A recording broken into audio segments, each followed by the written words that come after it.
ओम शांति। आज हम बात करेंगे पुरुषोत्तम मास की। अभी पुरुषोत्तम मास चल रहा है। हर 3 साल बाद ये एक महीना, जिसको पुरुषोत्तम नाम से या अधिक मास के नाम से जाना जाता है, भारतीय कैलेंडर के अनुसार चंद्रवर्ष और सौर वर्ष के अनुसार अलग अलग दिन होते हैं। चंद्रवर्ष में 354 दिन और सूर्य वर्ष में 365 दिन होते हैं। हर वर्ष 11 दिनों का अंतर आता है और 36 मास के बाद जो 32 दिन अतिरिक्त होते हैं, उन्हें अतिरिक्त मास, अधिक मास या पुरुषोत्तम मास या मल मास भी कहा जाता है। वैसे तो हमें हर चीज़ अधिक अच्छी लगती है, लेकिन यह अधिक मास को मल मास क्यों कहा जाता है, इसके पीछे भी एक दृष्टांत है। कहते हैं कि इस अधिक मास में जो सूर्य है वो किसी भी राशि में प्रवेश नहीं करता। हम सब जानते हैं कि जब सूर्य मकर राशि में प्रवेश करता है तो मकर संक्रांति होती है, जिसको हम सब मनाते हैं। उस दिन दान पुण्य करते हैं, पूजा अर्चना, स्नान करते हैं। इसी तरह हर मास का एक इष्ट देव, एक इष्ट देवी होता है, लेकिन अधिक मास की जो देवी है वो उदास रहने लगी, क्योंकि अधिक मास में कोई शुभ काम नहीं किया जाता, इसलिए इसे मल मास के नाम से जाना जाने लगा।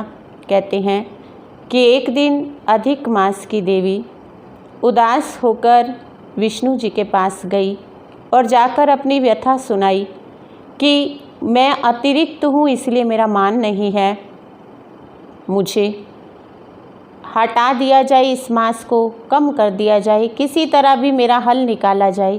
तो कहते हैं श्री विष्णु उनको लेकर गोकुल धाम चले गए, जहाँ श्री कृष्ण गोपियों के साथ लीलाएं कर रहे थे।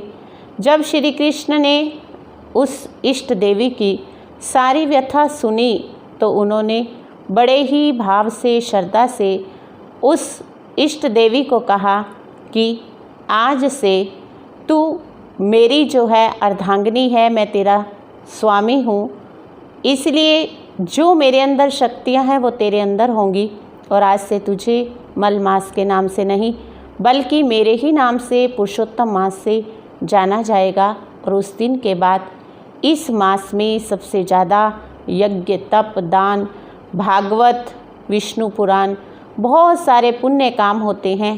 कहते हैं इस मास में किए गई भक्ति, इस मास में किए गए पुण्य कर्म 16 लाख गुना फल के बराबर होते हैं, जो सभी मासों से अधिक है। वास्तव में ये पुरुषोत्तम मास हमें याद दिलाता है इस पुरुषोत्तम युग की, क्योंकि 3 साल के बाद एक मास का आना, और एक मास में ही अगर दान पुण्य भक्ति करें और बाकी समय अगर हम आराम से बिताएं, तो ऐसा पॉसिबल नहीं कि हमें वो 35 महीने अच्छे से मिल जाएं और एक महीना हम दान पुण्य और भक्ति भाग में बिताएं।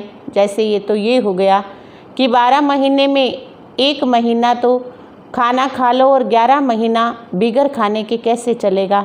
पर इसका भावार्थ ये था कि इस दुनिया में कालचक्र में 4 युग हैं, सतयुग, त्रेता, द्वापर, कलयुग। हर 3 युगों के बाद जब कलयुग का अंतिम समय आता है, अतिरिक्त समय आता है, तब ज्ञान सूर्य परमपिता परमात्मा हम आत्माओं को श्रेष्ठ बनाने के लिए, पुरुषोत्तम बनाने के लिए, उत्तम बनाने के लिए इस दुनिया में आते हैं। इसलिए इसको कल्याणकारी पुरुषोत्तम संगम युग कहा जाता है। और इस संगम युग में हम पूरे कल्प का भाग्य बना सकते हैं। इस संगम युग में हम अपने 84 जन्मों की कहानी लिख सकते हैं। ये यादगार था परमात्मा पिता के इस धरा पर अवतरित होकर एक संदेश का कि आप मेरी शरण में आओगे तो जो मेरी शरण में आ गया, जो मेरे गुण, सो मेरे साथ जुड़े हुए बच्चों के भी गुण, मेरे साथ जो साथी बन गए उनको भी वो गुण वरदान रूप में मिलेंगे। तो यादगार इस बात का था।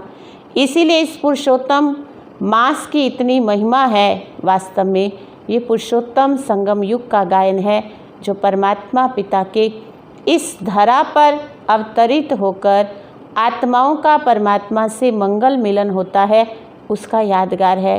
तो आओ इस पुरुषोत्तम युग में हम आत्माएं भी उस परम पिता परमात्मा को, जो हमारा सच्चा सच्चा साथी है, सच्चा सच्चा मीत है, सच्चा सच्चा रक्षक है, सच्चा सच्चा माता पिता है, उसकी शरण में जाएं, उनको याद करें, श्वासों श्वास उनका ध्यान करें। और जब ऐसे पुण्य कार्यों की पूंजी हम जमा करेंगे तो पुण्य का खाता 16 लाख गुना तो क्या पद्मा पद्मपति जमा हो जाएगा। इन्हीं शुभकामनाओं के साथ हम पुरुषोत्तम संगम युग में परमात्मा पिता को पहचानने की और उनसे संपूर्ण वर्षा लेने की आप सबसे एक मंगल कामना, शुभ कामना करते हैं। ओम शांति।